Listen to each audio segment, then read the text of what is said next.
Welcome, everyone, to another episode of MMB Radio, the online podcast hosted by yours truly, Mixmaster B, where no topic is too big, too small.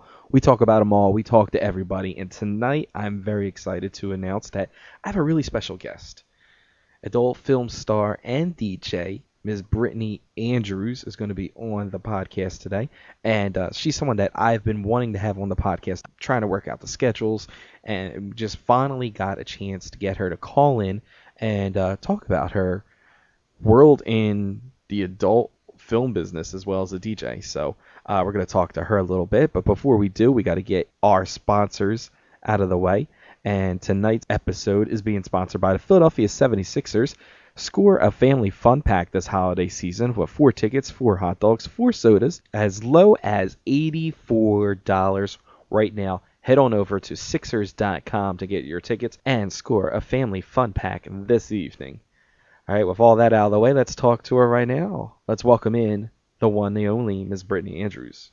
Hey there, young man. Thank you so very much for having me on this evening. Much appreciated. I'm doing absolutely fabulous. Thank you. No problem. Like I said, a huge honor. I mean, you're like an icon. You really are. I mean, you've been in the business for so long. It's so funny. Back in the, I used to have this 5,000 square foot studio downtown LA. And my employees used to always make fun of me when people would call me a legend, because that more or less meant that you were an old bitch, But now I wear my legend title with honor, and I embrace it. Yeah, you got to wear that little legend ribbon everywhere you go. Like, yes, I'm a fucking legend. I'm old, but I'm a legend. Exactly, legend, motherfucker. So we're going to get right into it. So you were in the adult business, right? I mean, you were in it, and then you were out of it, and then you were in it, and then you dabbed in some other things. So I guess let's take us back to day one. How did you get into all this? Like, how did this all start? Let's say day one. You want to go back that far? Yeah, we can go back that far, I think, right? Can we? How far along is that? That's a while ago, biatch. All right, let's move back to where you were at. So, like, how did it all come about? Like, I mean, everybody wants to know how it all started. Like, did you just wake up one morning? Like, yeah, originally I'm from Milwaukee, Wisconsin. I'm a cheesehead, and I was going to school, and I needed a job at night, and I was used to doing management work, so I was used to making, like, a decent amount of cash, and I had the overhead to kind of go along with it, and I thought about doing the whole stripping thing, and I was living with a boyfriend at the time, and he got the call from the strip club, and he was like, "Did you call up a strip club?" So, and I was like, I was just curious, I really have no interest, and we were like going to sleep that night, and he's like, they do make a lot of money. And so then I went and I auditioned. I was 18 years old at that time. And I don't really remember much of anything except I made like $75 in 15 minutes. And I was like, yes, this is what I'm going to do. So the place that I worked at in Milwaukee, they had what was called feature entertainers. They didn't actually have features there because it is one of the most ghetto-ass strip clubs that I've seen in my 20-some-odd year career. I mean, it was so freaking ghetto.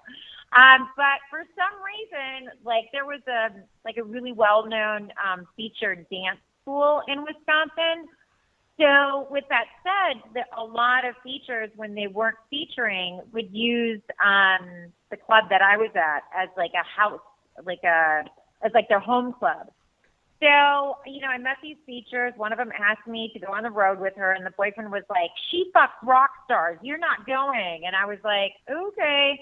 And, she ended up giving me their address, because back then there wasn't, God, I sound so fucking old. Back then there wasn't there wasn't stalkers back then? There wasn't email back then. And so I had to take down their physical address. And that is so funny. That's like the first time I've told this story, and that's like kind of come to me. But anyways, and then I sent him in some pictures of myself. And I started traveling all over the world as a feature dancer. And the girls that made the most money for feature dancing were the porn stars. So I've kind of always felt like, you know what, if you're going to do something, do it to the best of your ability, or like do something else. So, you know, so I started doing some photo shoots in magazines, and I got asked by Cherry in High Society magazine to go to Jamaica for spring break to do a photo shoot. And it just happened to be that my roommate on that particular trip was Jenna Jameson. So, you know, she was still young and pretty new, but had, you know, already started making a name for herself and was pretty popular. And she invited me to move in with her in Los Angeles. So after that trip, I packed my little Malibu Bay Geo Tracker Jeep, and I moved to frickin' Hollywood, and I moved in with Jenna, and she was living with another girl by the name of Nikki Tyler back then. So that's how it kind of all started. And then, like, I guess as like growing up, not I don't want to say as a child because that's just creepy. I mean, like growing up, like as a teenager, were you always like a sexual, you know, person? Did you always have like the sexual desires and stuff, or were you always kind of like shy? Okay, let me put it to you this way. I one time got to feature dance back in Milwaukee, Wisconsin, and I, you know, saw a bunch of my girlfriends from when we were all teenagers, and, you know, I did this Barbie show where I had whipped cream, and at that time I had hot pink hair. And when I was 13, you know, I used to go to, like, music concerts with whipped cream, and I had hot pink hair. And my girlfriends were like, oh my God, some people like never freaking change. And let me tell you something, I was really young, but you know, most of them didn't care. If you're a female and you're good looking and you show up somewhere with a whipped cream can, you are going to get the fuck in. So yeah, very sexual teenager. So, I mean, I started that in the ass when I was like 13. So when was the first time like you ever actually did the full deal? Like how old were you? I think I was like 12, and then I just, you know, I just went full Monty, like right from the beginning. And it was with a boyfriend or someone older? It was actually with a black gentleman that had a really large penis, and I highly recommend not to. I just remember, like, I was at my girlfriend's house, and it was like the Madonna era, and I had like this lace, you know, lace skirt on top of lace skirt on top of spandex. I just remember, and then I had the vest, and then I had I had a lot of freaking clothes on, and it took me forever to get undressed, and her brother and sister were like watching through the basement window.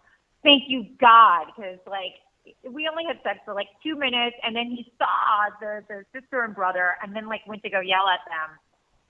And when he came back, I was completely dressed in all 50 layers of clothing, and he was like, "Aren't we gonna finish?" I'm like, "We're done. We are so done. Done. That was miserable, painful. Yeah, didn't like it. Thank you. Bye." So wow, so your first time you got black dick the first time you did it. It was very large black penis. I highly recommend not to do that. Find a small white dude or Asian or Latin or whatever. You got to ease yourself into that. You just went full steam ahead. Like, dang, Yeah, you could have been straight lesbian after all that.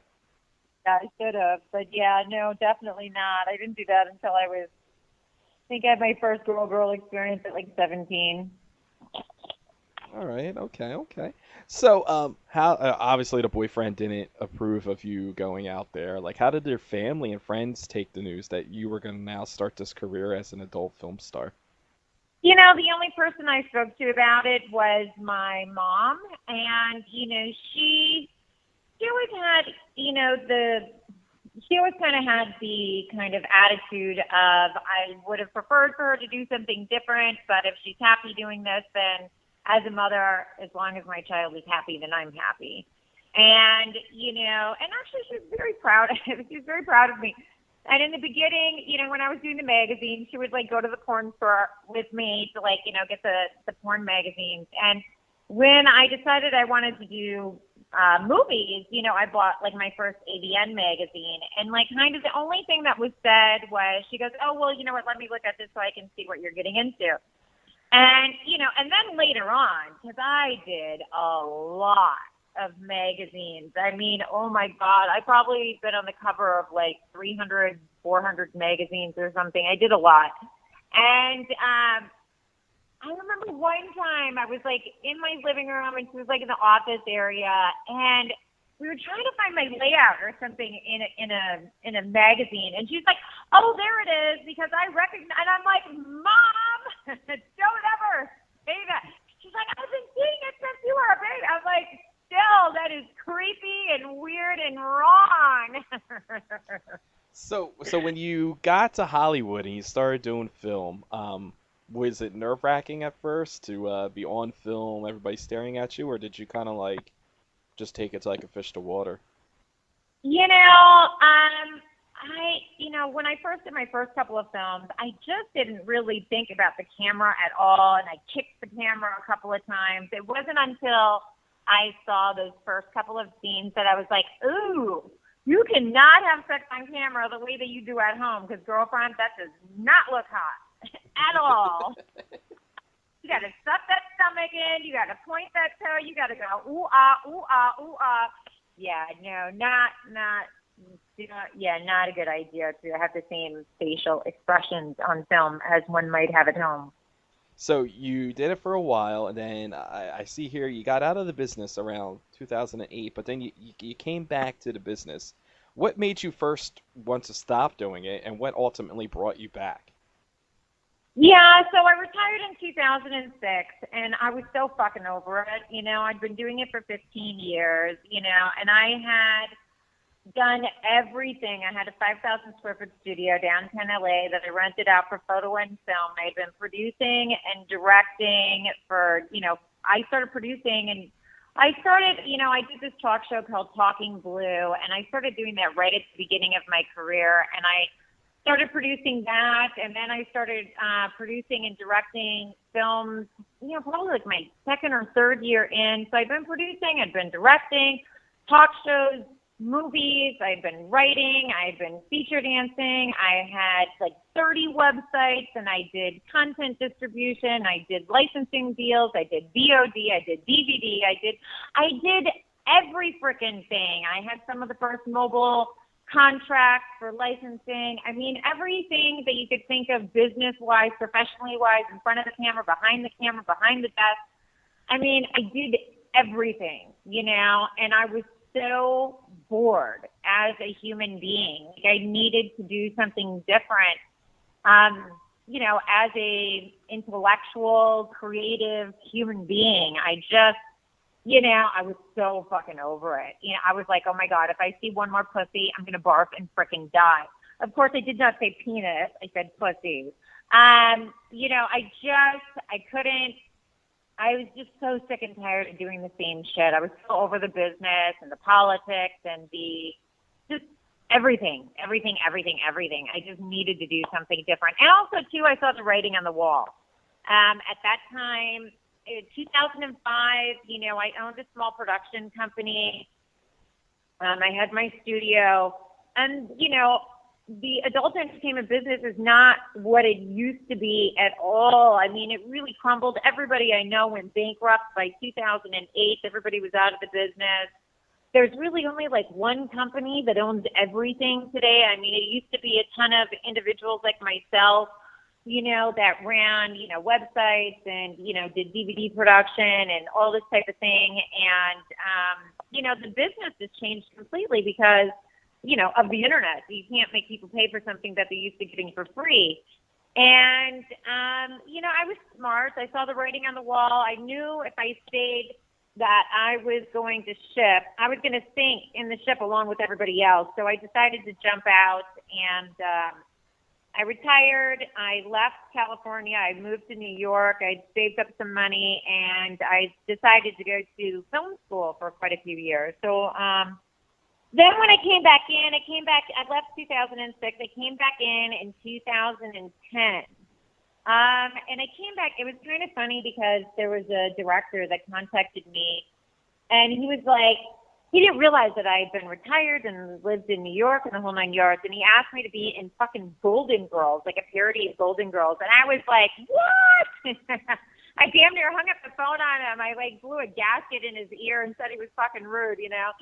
He's like, no one would do that as a comeback film, but I didn't realize he didn't know that I was retired. So I was like, oh my God, I'm never going to hear from that guy again, right? So then like a year and a half later, I was kind of getting bored in my normal mainstream world and was kind of, you know, missing the adult business and the attention and the gold and glitter. And so he contacted me again, and he's like, you know, I've got a really good comeback film for you. And I was like, sure you do, buddy. I'm like, I'm about ready to hang up the phone on you again. And he goes, no, I want you to play Samantha in a parody of Sex and the City. I was like, you know, I love Samantha. So, yeah, so then I jumped in and I did that. And, you know, I've kind of been semi-retired ever since then. You know, I'm a condoms-only performer, and the adult entertainment industry is vehemently against the use of condoms. So, you know, I would work a lot more if I didn't use condoms, but there's no way in hell. I've been a condoms-only performer my entire career.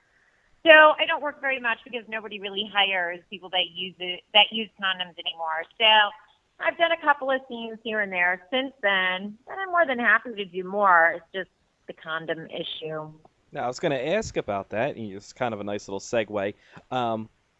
So I guess people would want to know, like, what is the big deal with it? Everybody's testing everything. Like, why was that such a hang-up on not doing scenes anymore? Like, for people out there who are not familiar of why you were so passionate about it having to be with a condom, explain to those who are curious about that. At the end of the day, they don't test for everything, you know. They do not test for hepatitis C. And hepatitis C is now like a bigger killer than HIV is. And so there's a lot of people that have got hep C in the business. You know, I've been around a long time. I've been through so many of the HIV outbreaks. And I've never been on one of those lists because I've always been condoms only. And I have a ton of friends that year after, you know, and there's an HIV outbreak like every other year or so. And this year there's been syphilis, there's a bunch of hep C, there's, you know, HIV outbreaks, and the testing is not the way that it used to be at all anymore. I mean, it's really playing frickin' Russian roulette. I'm 41 years old. I've got lupus. The last thing that I need to be doing, I mean, to me, it's not worth it. It's like, I don't make a ton of money. Nobody makes a ton of money. I mean, if you're working every day doing scenes, you're going to make a decent amount of money. But for me to do a scene here or there, it's not about the money. It's more about the branding and staying relevant and that type of thing. And for me, it's just, you know, it's not worth putting my health at risk for that, you know. And also, too, at this point, it's based on principle as well. After all these years, I mean, there's got to be somebody that stands up for fucking common sense. I mean, if you're going to be having sex with a ton of different people, then you might want to use a condom. And also, too, I think it's a social responsibility because at the end of the day, if the adult entertainment industry says that it's not education for, you know, the human populace, that's the biggest bullshit line I've ever heard, because I know I've been doing it forever and I see people, you know, I have sex with people and I'm like, I'll be having sex with a guy and this happens all the time, and they do this frickin' move, which is like this up and over thing, right? And it's so painful, and they see it on porn. That's why they do it. And I'm like, you idiot. The only reason why we do the up and over thing is so that a guy with a big ass camera can get in between people's legs. You know what I'm saying? Like, that's not what you do in real life, you know? And so, I mean, and there's so many other things that have started off in porn that I've seen that have become normal, like, you know, people thinking it's normal in their everyday sex life. So obviously it is educating people on what their sexual habits are and how they participate with the other gender in the bedroom. So I think there is a bit of a social responsibility as well. Now, I was going to say that porn and the adult business gets such a backlash from people. So many people, it's so taboo, it's looked down upon. Do you think if they actually made it like mandated that you had to use a condom, that in a way it could be twisted as a way that it is educational, like we're encouraging people to use condoms? Do you think people would then look at porn a little bit differently, like they're trying to do something positive, or do you think it's always going to be looked at as a negative Well, stereotype? left porn, I had turned against it at that point. Not the business and not what it's done for me. I mean, I had a really good career and have got nothing against porn within itself. Like some people, they kind of retire and they're like, oh my God, it ruined my life and, all this kind of shit. Nothing like that. But when I was doing porn, I mean, it was like you had sex, on a diving board, on an office desk, and, and nowadays it's all about like choking the girl and pulling her hair and just being really abusive to women on set. I literally punched a guy on set for like just mishandling me, which would never have that back in the day. So, and I mean, there's, and it all started back in the day because when I first started, everything was shot at 35 millimeter, and then it, turned into gonzo amateur porn, even though it's not amateur, it's just really bad lighting and low budget. But, a lot of the directors, they were male talent, and a lot of them were extremely misogynistic. And they all had like mommy issues, and so the guys that were in porn that had all their mommy issues and became really misogynistic, and those were the ones that were allowed to then start shooting everything. And so it started there of, just really treating women like shit in front of a camera. And, as long as that trend continues, I mean, it's kind of like snuff films. Like, yes, everybody would like to see it, but it's not healthy for humanity. And I don't think that treating women like shit on film in porn is healthy for humanity either. It's not good for women, and it's not good for male mentality. It's not good for relationships, spirituality, love. I mean, it's bad. So However, I'm a total hypocrite, though, because I totally feel that you can treat men like shit on film. I was going to say, so everything that like porn was supposed to represent, love and all this stuff, it like kind of went full circle and became like this evil, like abusive thing. And people are starting to really think like, oh, this is what I'm supposed to do. Like, this is how I'm supposed to have sex. I'm supposed to bang her head against a bedpost and then knock her the fuck out and fuck her dead corpse. You know what I mean? Like some weird shit. Yeah, no, that is not good for humanity at all. It's bad when porn goes to grindhouse. It's like when it becomes like this crazy off the wall, type thing. But we're gonna get back into the porn. We're gonna get back into the porn because we got fans who tweeted in questions. So we're gonna ask more about the porn. But I also want to talk about the you doing the DJ and stuff. So let's talk about that a little bit. Like, how did you get into DJing? Like, that's kind of like a different thing. Like, I do DJing and I want to do porn, but you kind of like did porn and do the DJing. So like, I'm halfway there, but you've come full circle. So explain. Well, I am a total old school rave chick girl. Like, when I was producing my talk show, my first email address in like 1995 was ravechickgirl1@AOL.com. And so, I was always into, well, back then it wasn't called EDM, it was just called electronica.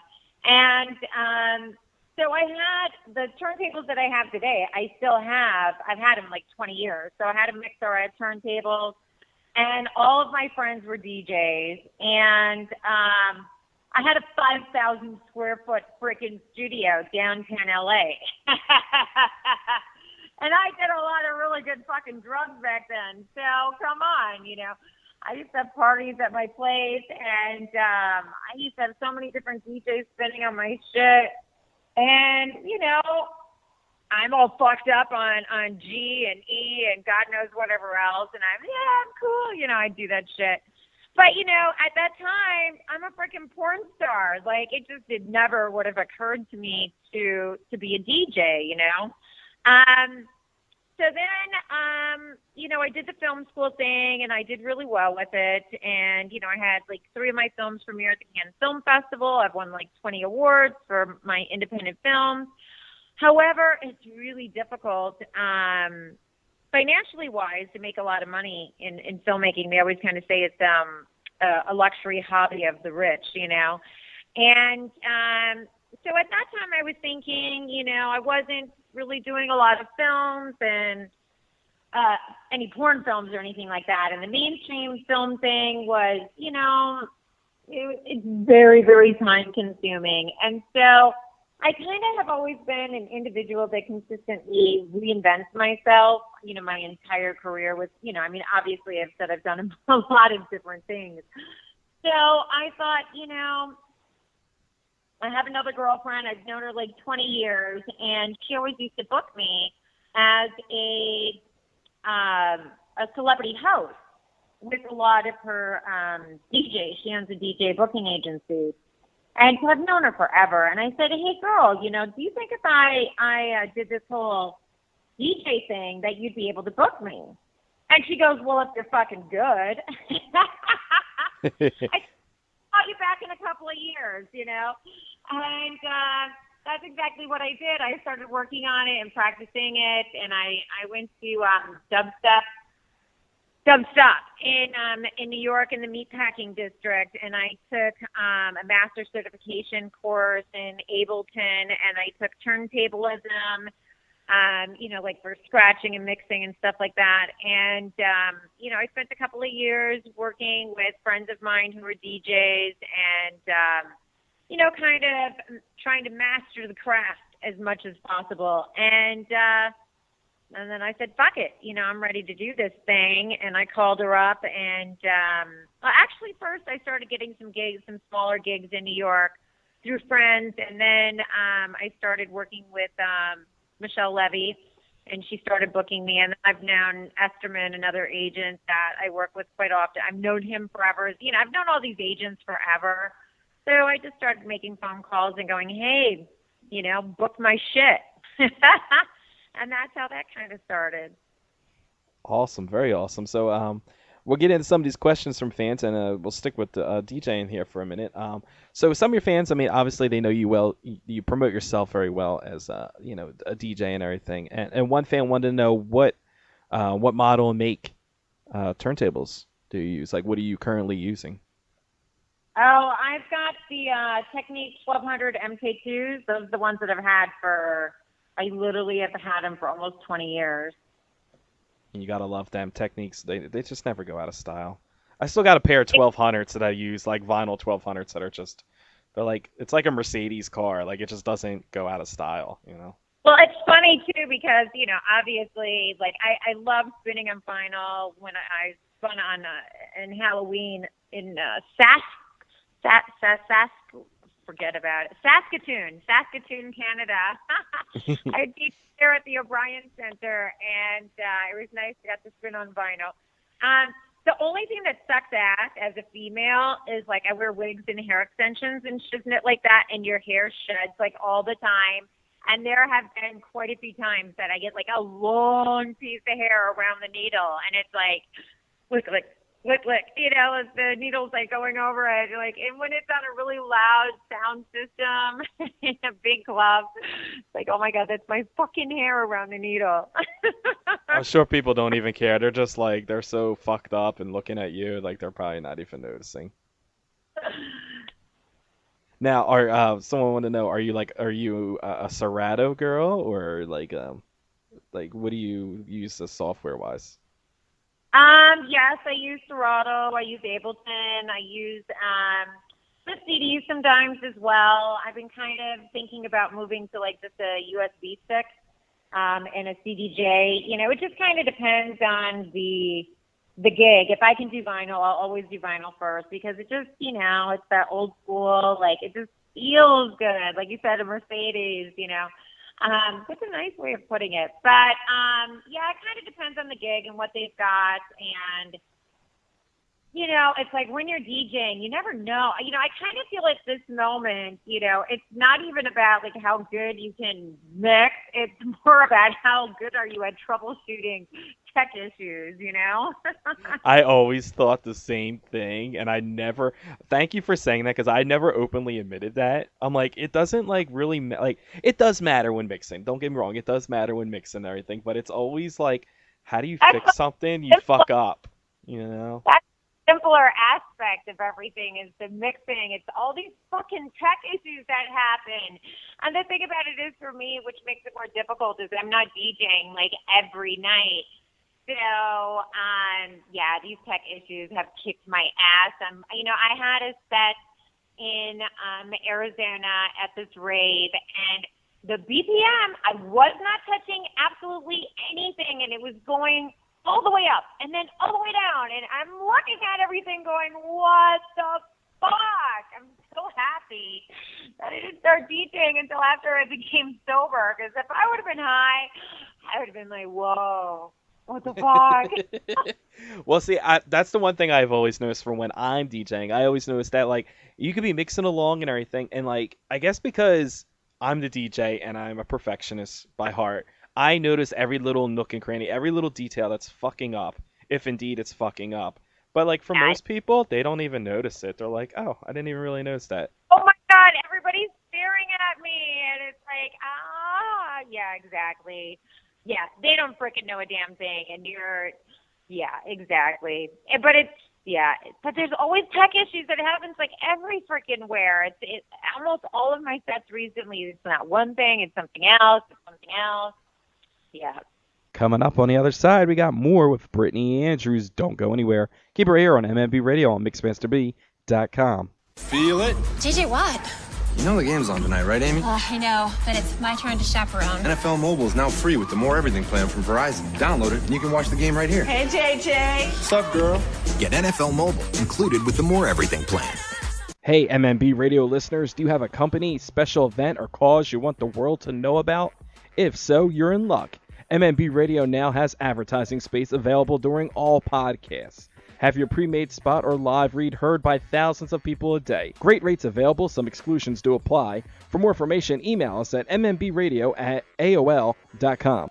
Hey, what's up, guys? I'm adult film star Rochelle Ryan. You're listening to MMB Radio.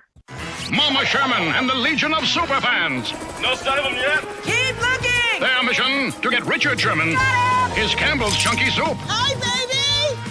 Hi, Mama. Take us home. Wow.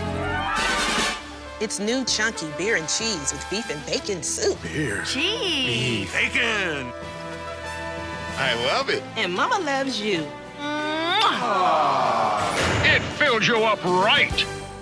All right, so now the question's about porn, because we have people tweeting in and sending me messages on Facebook and through the website and everything that want to know porn. I want to hear her talk about music. We want to hear about cock and ass. Well, I guess that's one of them. Like, people want to know, like, what is your favorite position? Like, what do you enjoy doing? Like, what gets you off the most? I like raping men in the ass with my big fat black strap on. So a man face down, ass up. That's the way that I like to fuck. Well said. Well said. Yeah. But do you enjoy more getting or giving? I mean, since you are talking about strapping on to guys. You know, part of my sexuality is, which I think, you know, a lot of it, I have a sex shrink, of course, because I'm a porn star.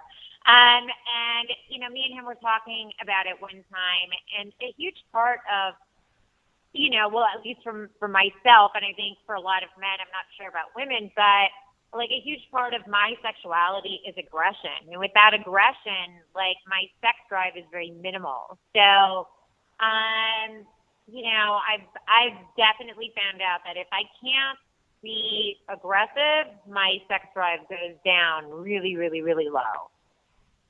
Now, it's odd that you say that, because you're talking about how on film you don't like the women being abused, but I kind of feel like you would probably fuck some dude up. I'm a total hypocrite. I admit it 100%. I totally believe that men should be just fucking abused and used, 100%.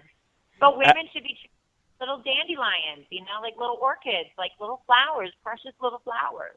I see guys lining up now on Twitter that are like, we're first in line to be abused by you. I don't see them like having any kind of ill will towards it.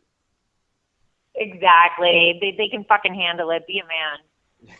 So what is something that you would or haven't done or would not do in the adult business? I know you're really passionate about the condom thing, but was there anything where you're like, fuck no, not really into that kind of stuff, won't do that? Ron Jeremy. Really? Yeah, no fucking way. I've known him forever. Me and him have hosted so many things. I used to produce his talk show at my studio. But yeah, no, I will not have sex with him. Any reasons why, other than the fact that he's the hairy prince of porn? Like, I don't know. Yeah, no, there's just no fucking way. Now, have you ever been on set and just not felt like attracted and like it's just been like a really painful shoot? You know what? When it's a job, it's a job. A job is a job. So there was never like a guy where it's like, you know what, I just really can't get into this, or you see someone and you're like, okay, I'm gonna have to do extra acting today because this guy is just there's not a turn on. It is with men. It's all the same to me. I quit doing scenes with women in 1998, I believe. My last one where I did the most stuff with women. After that, I still did scenes with women, but only like with strap-ons and things like that. Like I would not lick the toite.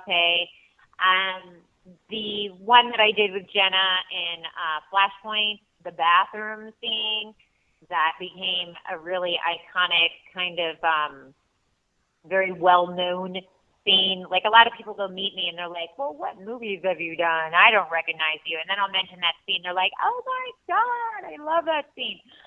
Which I've never watched it. But yeah, with women, there was some things, before I quit doing the female thing, there was a couple of them that really creeped me out because there's a really well-known famous star right now that's around my same age. I'm not going to say her name. And she had like untreated chlamydia or gonorrhea or something like that. And there's green stuff coming out of her cunt. And that's awesome. Well, not awesome, but like kind of like ecto ooze coming out of her pussy. Freaking like that shit from Nickelodeon, man. Like it's green slime. I'm like, ah, yeah. So no, guy-wise, it never bothered me. But girls, there was a definite icky factor. It's funny that you mentioned Flashpoint because, ironically enough, one of the first VHS tapes. So now I'm showing my age a little bit. One of the first VHS tapes that I have of porn is actually Flashpoint. How old are you? I gotta send that to you. I gotta get you to autograph that for me. How old are you? I'm 33. You're 33. You're still young. I don't feel young. I feel older and older every day. That was one of the first tapes that I got that I wasn't even like able to like really legally buy, but I got it. Like I have it. That's funny. Yeah, you know what I think it is? I think that particular scene was like one of the first scenes ever digitized. And so it got really maximum downloaded capability. So I think that's why it's been so popular. I gotta find that tape. I know I have it in my house somewhere. I think I know where it might be at. I haven't seen it or watched it in ages. Too funny. But I'm definitely gonna dig that out, and we're gonna hook it up. I'm gonna get you to sign that for me. All right, Dal, no problem. So back to some of these questions people have. And we always seem to kind of get a lot of the same questions. And I say that every podcast, every interview we do. I'm like, it's always the same shit people ask. So I try to find the really interesting questions. Okay. But is there anything that you regret not doing or doing in the adult business? Oh, my God, yes. Yes.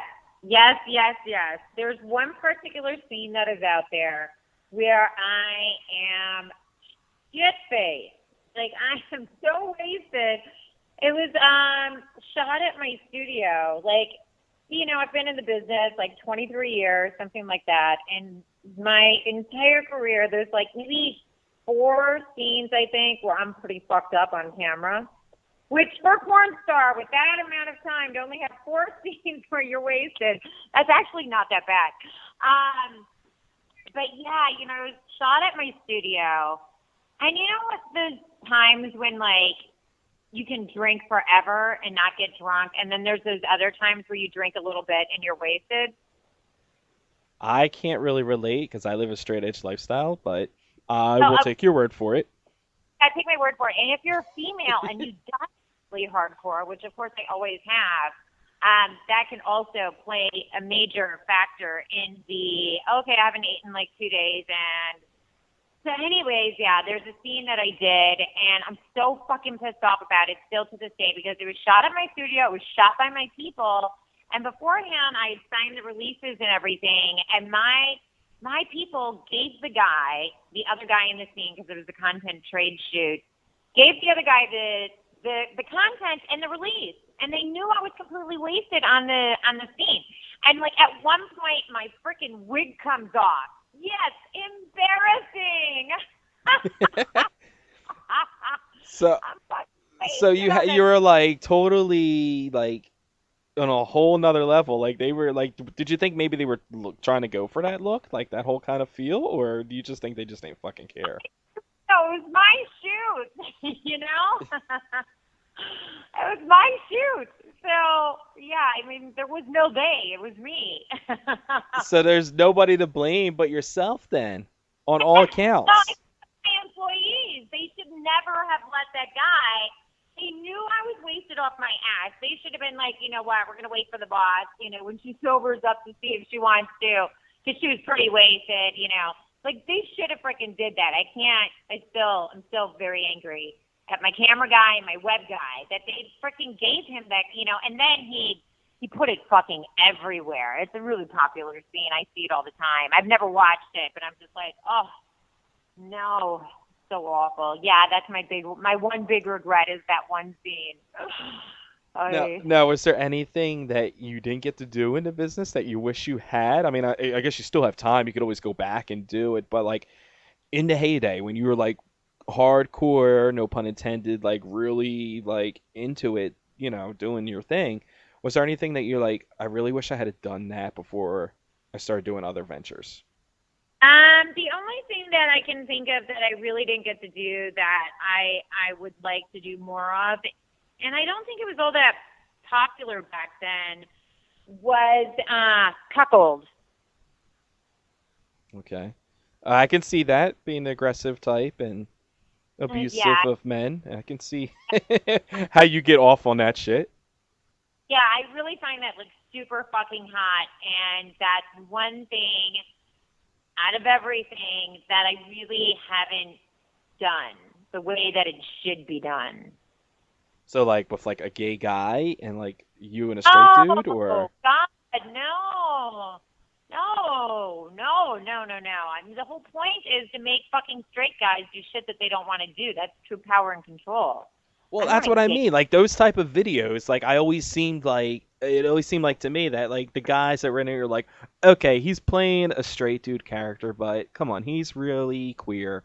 Like he's just doing it and giving the impression that he's being done something against his will, but you really want that to really happen. Yeah, like 95% of all of the ass that I've raped, man ass, which is probably like 1,000 guys, 95% of them have never done it before. I have no interest in doing anything to anybody that wants it being done. I want to do things to guys that profusely do not want to do it. So all those guys that were lining up on Twitter, like waiting for you, that are like, I'll do it, are all now sending you tweets saying, no, never mind, I don't want you to do that to me. Yeah, exactly. It's like reverse psychiatry on your ass now. I almost got to do it in my real life recently, you know, which, like the whole cuckold thing, I'm still hoping that it might happen. I have my dreams and wishes. But I first got to rape the guy's ass first. You know, there's like baby steps that you have to take. But I did have him suck my cock recently, so that's good. Now, I was going to say, the next question someone had here is everybody wants to know, like, what is your status? Like, Facebook status, are you single, taken? It's complicated. Like, what's going on with Brittany? At this moment, I'm single. I just broke up with the significant other that I had for like a year. And then I kind of started dating somebody right after that. And then we decided to kind of cool it down. So right now, I'm just single, happy and single. Now, I guess it's kind of weird, I guess, for some guys, like, do they automatically know who you are, or is it something that, like, they don't know and they kind of like, oh, and then they're turned off, or are they turned on? Like, what are most guys when they go to meet you? Do they know who you are? You know, over the years, of course, it's changed. Back in the day, it used to be quite more popular, so that was it was a given. But nowadays it's kind of funny. I still get recognized. I recently moved to Las Vegas, and I don't drink and I don't party anymore. So I don't really go out all that much. But in New York, I was, still recognized a decent amount. And a lot of times not even by my looks, but by my awful laugh that I have. So, and also, too, I did a lot of stuff in New York for many, many years. Like I worked for Playboy TV for like 10 years, doing a ton of their shows. I was their sexpert. And in New York, they used to get the Playboy channel for free, like with their regular cable. So, but yeah, I'm on a bunch of dating websites, and you get all kinds of weird responses of people not believing it's really you. And they're like, you have to prove that you're you. And I'm like, fuck you. I'm not fucking proving to anybody that I'm me. I could give a fuck less if you think it's me or not, fucking. And then you get like guys that are like fans of mine, right? That are trying to convince me that I'm not them because they know what I'm doing and where I'm at. And they're like blowing up on me, like I'm her biggest fan, and you're not her, and you're trash, and and I'm like, I appreciate you being such a great fan, but fucking seriously, put your ass in check. This is me, bitch. I'm where I'm fucking at, We're talking to adult film legend Brittany Andrews, and go ahead. You were gonna say something else about that? Yeah, I had somebody, like, I think on OkCupid recently, like, go to me, like, yeah, well, that's like talking to Brad Pitt or, something like that. And I was like, he goes, would you think that you were talking to them? I'm like, that's a really much bigger honor than what is necessary to compare me to individuals like that. And I'm like, I guess you have somewhat of a point. But still, porn stars need love too, man. Well, I was at Exotica, and this past, I don't know what month it was, about a month or two ago, and they had someone there, like, there's a company that says Jesus loves porn stars. So, porn stars need love, Jesus loves porn stars, so it seems to be a little more acceptable. But what kind of guy do you like? Like, what are you attracted to? I'm attracted to an individual that is very thoughtful. I like that. Obviously, somebody that's not jealous. It is nice if the individual makes at least the same amount of money as I do or more. I'm a very, very spiritual person. Speaking about Jesus, God, I'm an extremely, extremely spiritual individual. So spirituality is really important to me. I love talks about philosophy and theology, and I love science as well, and and I went to film school for 3 years, so I love cinematography, and so I like all the black and white films with foreign subtitles, and I am into music and film, I love sound design, and so I'm very much of a like tech geek as well. So, yeah, and now I live in Vegas, so there's all of this gorgeous nature around here. So I put on one of my dating profiles yesterday that if somebody wants to take me out on a date, being I'm just moving from New York, I'm not an outdoors bitch yet, but if somebody wants to, like, take me hiking or, things of that nature, utilizing this, because there's Red Rock Canyon, there's all these beautiful mountains around here. that I'm looking forward to becoming more of an outdoorsy person as well. But, you know, I don't drink, I don't party. So I'm a little bit mellow nowadays, you know, just my spirituality stuff, looking forward to being more outdoorsy. And I'm a workaholic. I work consistently, so I like other workaholics. I can vouch for that because we've been trying to plan this interview for I don't know how long, but both our schedules are always so hectic. So Yeah. I'm really happy that we got a chance to talk to you. So you mentioned you're on dating sites like Cupid and I'm guessing you know, all the other ones that are out there. But what if guys were not on one of those sites? Like, can guys like solicitate on Twitter and Instagram and everything? Like, have you ever had guys like? I'm sure guys always flirt with you and hit on you on Twitter and on social media, but have you ever taken any of those guys seriously? There's been a couple of male models from Instagram that, yeah. Okay, so there is hope for these guys out there on Twitter are like sending me tweets are like, how can I have a date with her? How can I hook up with her? And I'm like, what the fuck, am I her pimp or something? Like, I can't arrange these things. Exactly. You know what? You can fucking hook up with OkCupid, babe. Believe me, if I had the authority and the power to sit there and make hookups for these people, don't you think I would have hooked myself up first? You know what I mean? And then left you guys to get ass raped? You know? Hey, it's too funny. Yeah, you know, yeah, I'm on like cougarlife.com too. So if you're really young and adorable and cute and have a pretty pink ass, you know, that's another way of approaching.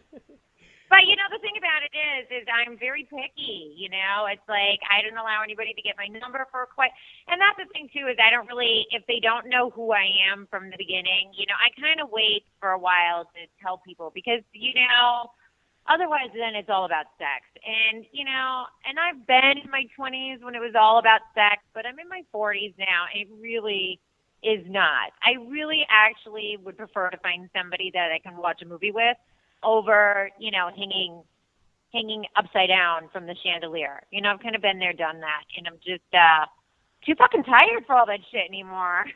Well, a lot of these young guys that are probably tweeting in and trying to hook up with you and everything, like, they want to experience everything for the first time with you. And it's kind of like, it's hard. Like, you got to go back and redo all the old shit over again. It's just like, who's got time for that? I don't mind being mistress mommy, and I do not mind being teacher. You know, I really love cute young boys. But, like, I have to have sex in the afternoon. Like, because if it's nighttime, I'm already tired. I get up every morning at 5 a.m., you know? It's like, if you want to at peak time, it's like, let's do this shit at like 5 p.m. If you're hitting me up at 10 p.m., I'm going to fuck to bed. Definitely get it in before tea time because by the end of the night, shit, you're not going to get a lot out of it.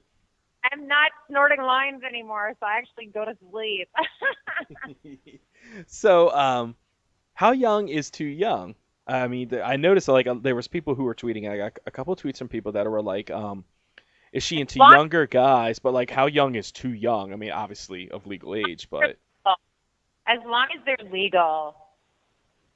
Okay, so if a guy was 19 or 18, like that, you would take on that challenge? We'll eat that boy alive and spit that motherfucker out. So what about older guys then? Like guys your age? At 5 p.m. Oh my God, I'm cracking myself up. This is funny. So what about guys your age or older? Like, I mean, you said no to Ron Jeremy, and I have a feeling it's probably a combination of the physical appearance as with the age thing. But like older guys, no? Well, you know what? There's fuck buddies, there's boy toys, there's one night stands, there's slaves, and there's boyfriends. You know, I don't ever date young boys. I only fuck them and eat them. So men, I date. So I'm not gonna date anybody that's probably, I think maybe the youngest I would end up dating might be 38 or something. I actually kind of prefer dating men that are older than I am. So I'm only good for getting ass raped? Yeah, you're only, you're just I'm just ass rape material. Jeez, I'm just a piece of fucking meat. You're just a floss in between my teeth, bitch. I will gladly accept that honor. I will do that. I can be that. I could be your fluffer. Too cute. But yeah, so I mean, there's different. You got your boy toys, that.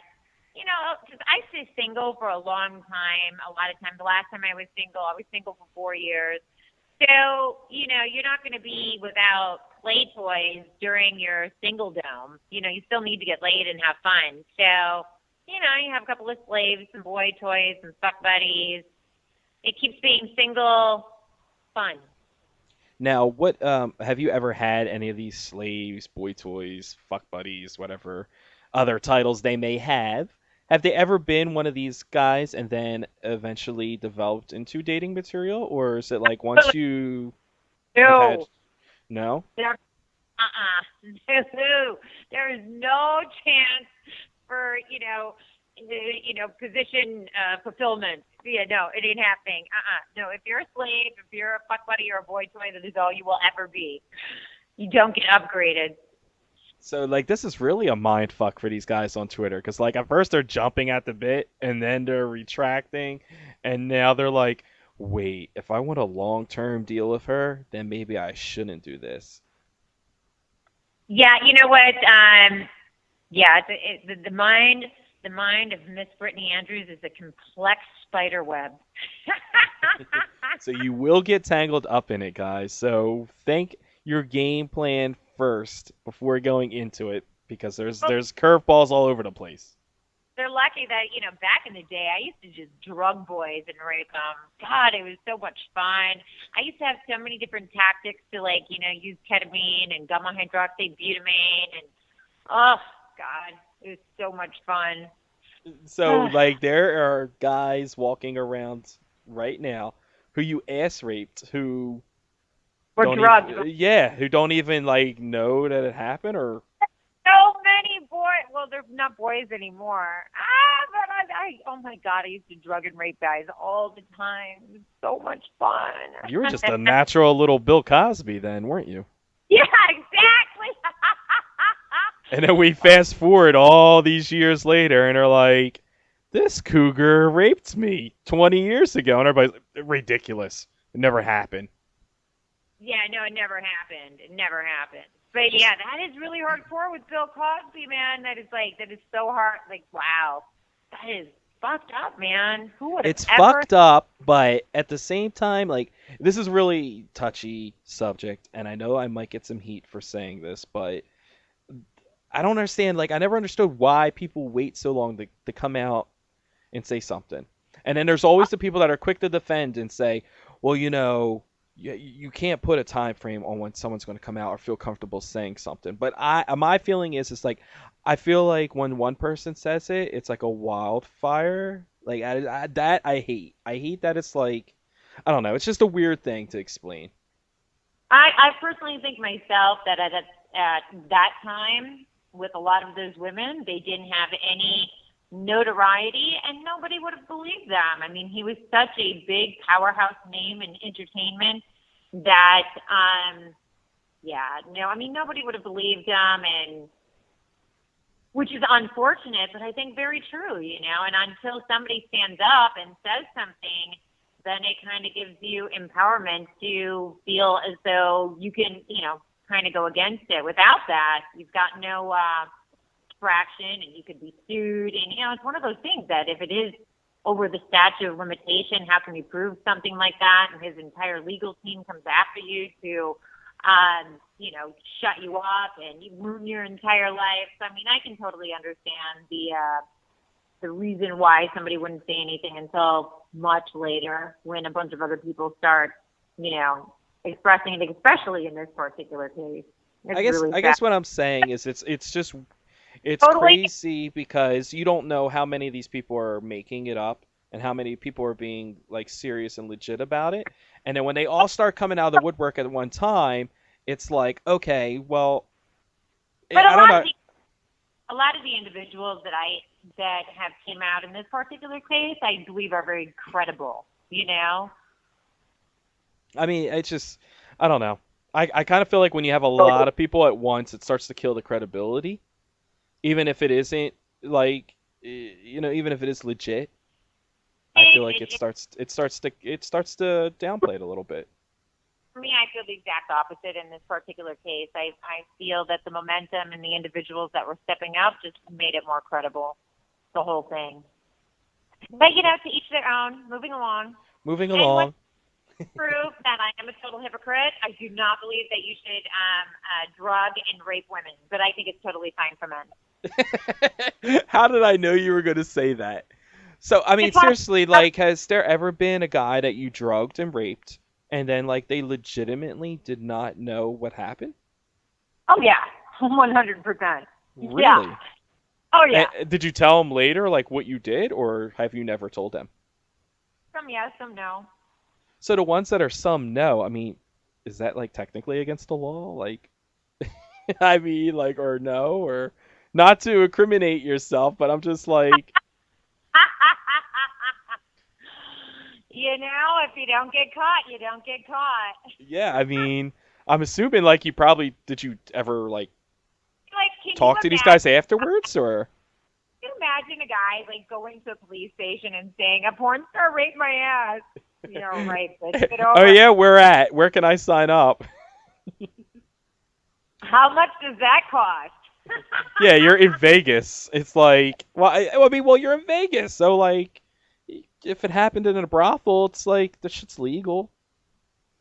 Yeah, so, do. But, yeah, and there's, it was a lot of fun. And a lot of them, like, back in the day, I used to use this trick with ketamine where I would do, like, a line, and I would give myself a really big one, and I'd give them a really tiny one, and men have that competitive thing in them all the time. And they're like, why do I get such a small one? And I'm like, well, because I do it all the time, and if you do a big one, then you're going to be really fucked up. And, you wouldn't want that. Yeah, I do. It's like they just walked right into my trap. Now, I mean, you're very open. You're very open about your drug use and drugging of people. Yeah. Was there ever a time, like, where you got somebody so totally fucked up that you were afraid of, like, them dying? Like, did you ever have, like, a Pulp Fiction moment with, like, a marker and a needle? Oh, yeah. Oh, yeah. And, and the thing about it is, 100%. And, I woke up and I looked over the staircase and the guy had, like, stuff coming out of his mouth, like foam, and, like, he, like, had peed his pants, like, well, his pants weren't on, the condom was still on, and the strap-on was still on the ground. And then I was walking down the stairs. I totally thought that he was fucking dead, and I was so scared. And I could tell he was in really bad shape. And so I used to have an enema attachment on my shower head. And at first I, like, tried to, like, give him water, but he couldn't drink the water. So I dragged him into my bathroom, and I put the enema attachment in his ass to get some, because he was obviously, like, really, really dehydrated and in really bad shape. I figured water was, like, the number one thing that he would need, right? Which I was right. And then, like, he started, like, barfing, and then he's barfing and everything, and then after that we end up having sex, right? Like, the guy almost, like, fucking died, and then he fucks the shit out of me, and I'm like, yo, right? Because they're the one-night stand that I met off of MySpace. And I'm like, wow, if this guy fucked me that good, like, after he almost died, like, I need to, like, get his number and give this guy a twofer, right? And so, like, when we get done, he's like, something feels really funny. He's like, did you like rape me or something? He's like, did you drug me and rape? I'm like, oh yeah. I'm like, you're a dude. How can I fucking rape you? Like, you have to have, like, a hard cock in order to fuck. I'm like, oh yeah, I raped you. Ha ha ha. Right. So he's like, yeah, I guess you're right. Right. So he leaves, and then he, like, on MySpace or something, he MySpaces me back saying, I really think that you drugged me, and you gave me an STD. And I said, well, if you look at my MySpace page, because I've always been a huge safe sex condom advocate, like, really hardcore my entire career. So I'm like, you look at my page. It talks all about this stuff and da-da-da-da. And he's like, I don't know. I'm like, dude, you're a fucking dick. You know, like you were hours late for our like date, and then you come over and you're wasted, and then you barf all over my bathroom, and then you like try to blame it on me, right? So anyways, right, so we end up becoming fuck buddies, and one night I'm super shit-faced, and I'm like, oh my God, dude, you know that first time when me and you, I totally drugged you and raped you. And he was like this Persian guy, right? And he was not happy about it, and he was like, you know, I'm gonna make you pay you back for it, right? I was like, yeah, you can drug and rape me, baby, right? And he was like, no, you would enjoy that too much. I'm like, yeah, you're right. So he was like, I want you to have sex with another girl with me, you know? And are you still there? I'm still here. I'm listening to the story. Just this is just mind blowing to me. I'm just enjoying the story. Go ahead. Exactly. And so, anyways, right? He's like, I want you to have sex with another girl, and I'm like, ew, I can't. I don't like having. I'm not into girls. He's like, that's the whole point. And that day when I was walking down the stairs and every step felt really heavy because I thought he was freaking dead, you know, I really thought I was like going to go to jail for the rest of my life at that point, right? So I stopped and had a conversation with God. I was like, God, okay, it's like if I do this, like whatever he wants me to do, then me and you, we're like cool with this whole situation. Like I'm neutral, like I did my living amends, like we're good, right? And God's like, yeah, totally. I'm like, okay, cool. So I'm like, all right, whatever you want me to do, I'll do it, right? And so time goes on, he's like trying to like, you know, hook the whole thing up. And then one night he calls me up and he's like, yo, I'm coming over. And, you know, we're doing the payback thing. And I'm like, okay, you know. And he's like, and I'm with my twin brother. I'm like, what? You have a twin? Like, and the guy is gorgeous. He's a male model. And he's got a twin brother. And they're Persian and they fucking speak French, right? And then they have, like another guy that they brought with, right? And so it was three of them. And the other guy was gorgeous, too. He's, like, in one of the top rock bands, like, in Iran.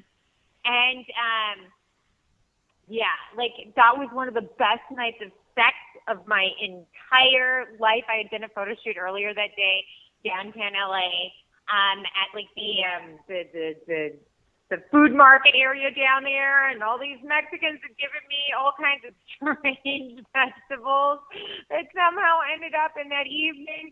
And every time my Guatemalan drag queen, illegal immigrant housekeeper would come, I would have him pick off the seeds and put him on a magazine. And then when he got done vacuuming, I'd have him throw them back on so that I could pick him up and have memories from that night because it was so fucking good. So after that, I had a conversation with God again. And I was like, God, you know, I was supposed to be punished for this. And that's when God told me that it was completely okay to be a hypocrite, that there had to be a pendulum on this universe, you know, and things were so on one side for women that is one of the reasons that, you know, God placed me in the universe was to be the other side of the pendulum. So there you go. Wow. Well, I have to honestly admit that's probably one of the most crazy and bizarre stories we've ever had anybody tell us on the podcast. Like I'm like lost for words. I really am. I'm sitting there like I'm just listening to you, and you're like, "Are you there?" And I'm like, "I'm just listening because I don't even know what the fuck to say." Like, I really feel like I just watched like a sequel or just listened to a sequel, like a script of like Boogie Nights or something. Like I don't know what the fuck just happened. But it's very cool and very awesome, and I hope we can have you on again and again because I would love to hear more of these stories. And I think so many stories like that, you have no idea. I think fans would love to hear them. Huh? I think your fans are gonna love hearing all these stories. And you know what? You know, like right now, all I want to do is watch movies and like hike on mountains. So it's kind of fun, you know, replaying the good old days, you know, because they were fun. I really did. I stuck my dick in it and I fucked it. Yes, I did. Like I did. You give a big middle finger to the world and was like, "Fuck it, I'm just doing this shit and don't even care." Fucking doing it Frank Sinatra, babe. Doing it my way.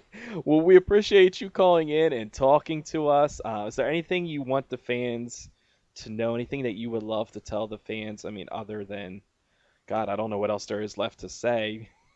I kind of feel like we've just gone on some mind warp trip, but anything you want to tell them? No, just, if they can be supportive, follow my Twitter, watch my films, listen to my music, and any anal sex that I have or I'm giving. Thank you, and I appreciate you all very much. Mwah. And she drops the mic. Doom. Well, like I said, we're going to dig up that Flashpoint movie, and then we'll tweet that out. I'm going to tweet that out once I find it. I'll take a picture of it and get you to autograph it for us. And we hope to hear more wonderful stories from you. You got to come back on again, if that's okay with you. I will, babe. It was fun. Thank you again. Not a problem. Hey there. This is Miss Brittany Andrews, otherwise known as DJ Britstar, and you're listening to Mix Master B on MMB Radio.